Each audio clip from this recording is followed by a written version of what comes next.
చిన్న పాలెంలో ఒక మూలన చిన్న పెంకుటింట్లో నివసించే వ్యక్తి శివయ్య.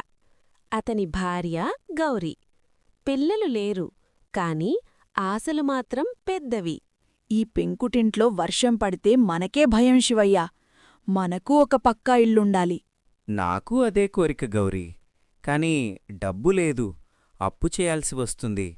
పేదవాడికి అప్పు ఒక ఆశలా కనిపిస్తుంది, కాని అదే జీవితం మీద భారమవుతుందని ఆ క్షణంలో ఎవ్వనికీ అర్థంకాదు. అప్పుచేసి ఇల్లు కట్టుకుంటే తర్వాత కష్టపడి తీర్చచ్చు కదా. ఇల్లుంటే మనకూ గౌరవం వస్తుంది. నేనే పనైనా చేస్తా. శివయ్య నిర్ణయం తెలిసి ఊరి పెద్దలు అతన్ని పిలిచారు.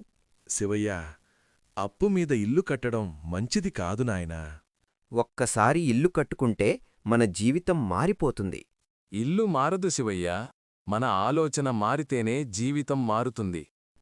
శివయ్య ఊరివడ్డీ వ్యాపారి మురళీ దగ్గరకు. ఇల్లు కట్టుకోవాలా? డబ్బు కావాలా? సంతకం పెడితే చాలు. అవును, డబ్బు కావాలి. వడ్డీ ఎంత? నెలకి 3%.